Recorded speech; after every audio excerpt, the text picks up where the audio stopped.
What's up, scones? Today on Fennel Rye we'll be making pot de creme parfaits. These individual desserts have layers of chocolate, custard, toasted graham crackers, tart raspberry sauce, and fluffy whipped cream. The recipe for the pot de creme I'm using was created by Cooks Illustrated, and the other recipes were created by myself. As for the special instructions, you will need to factor in time to chill when deciding when to start. Each layer needs to be chilled before adding the next, which may take a few hours.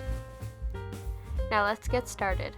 The first step is to break 5 graham crackers into small pieces. Each piece is about 1/8 of the whole cracker or slightly smaller. It's okay if the size varies a little bit from piece to piece.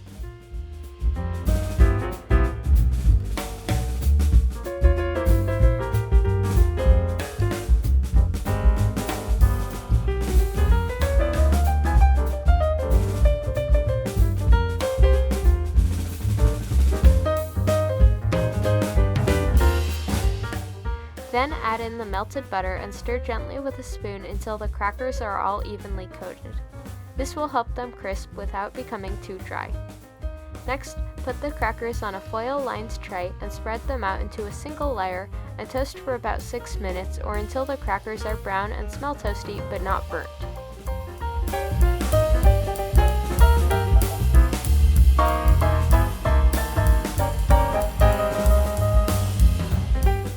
After setting the crackers aside, put 12 ounces of raspberries into a food processor or small blender.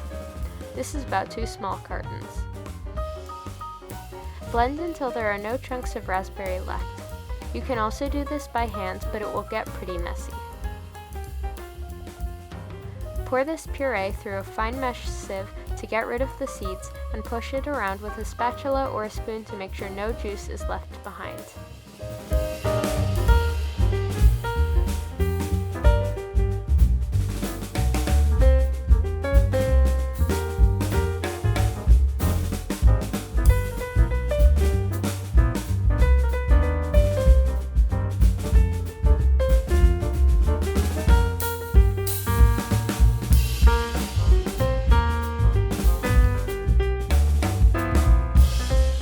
Next, measure the sugar and cornstarch. These will sweeten the raspberry sauce slightly and help it thicken. Add a pinch of salt and whisk to evenly combine.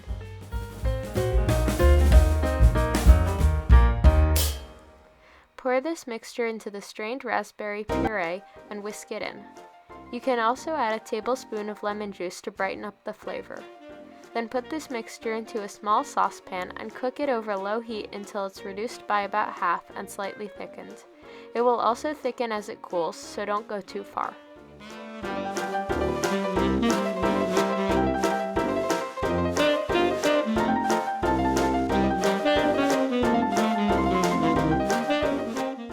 Portion out the graham crackers into 8 containers.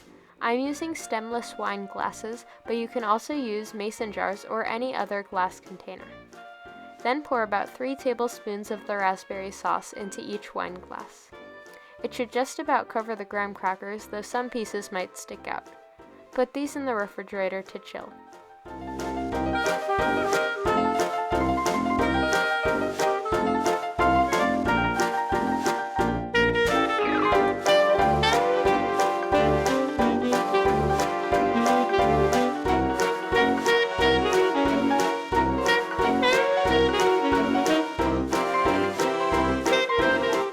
Meanwhile, measure out your sugar and egg yolks into a medium bowl and add a pinch of salt.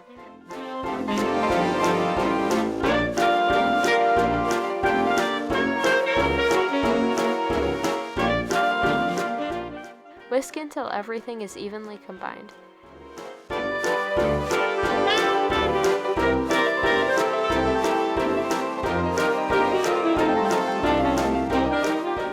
Then add the heavy cream and half and half and whisk again.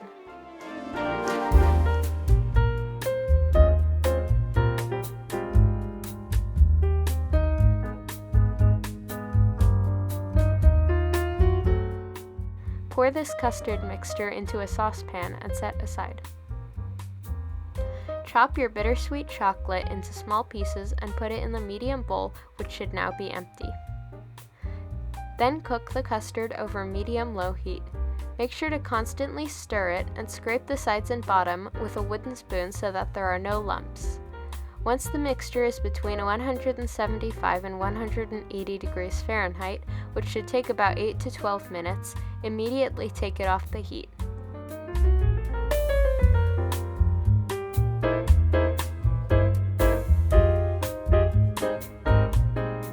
Pour the cooked custard through a strainer over the chopped chocolate and let it sit for about 5 minutes. After it has melted the chocolate, whisk until the mixture is smooth.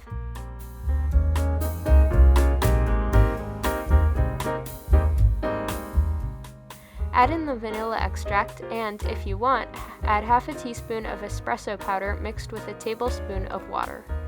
This will enhance the chocolate flavor but leaves a faint hint of coffee.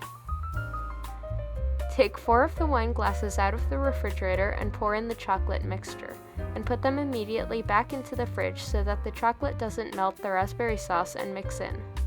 I did these in batches so that the wine glasses weren't out of the fridge for too long, since the raspberry mixture should be firm when you pour the custard in. Otherwise, it will all mix together and you won't get nice layers.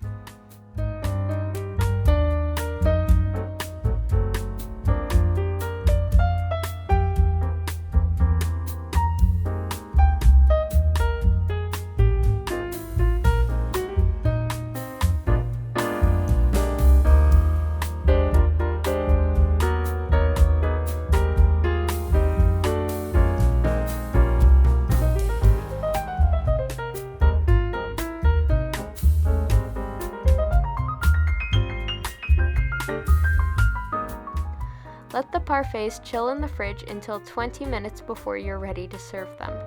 It's best to chill them for at least 4 hours, but no longer than 72. I recommend topping each one with a dollop of whipped cream, some chocolate shavings, and a raspberry. You can also use a dusting of cocoa powder, a sprig of mint, vanilla ice cream, or whatever else you want. I hope you enjoyed this video, and if you try any of these recipes, tag me and the creator on Instagram at Fennel Rye and Cooks Illustrated.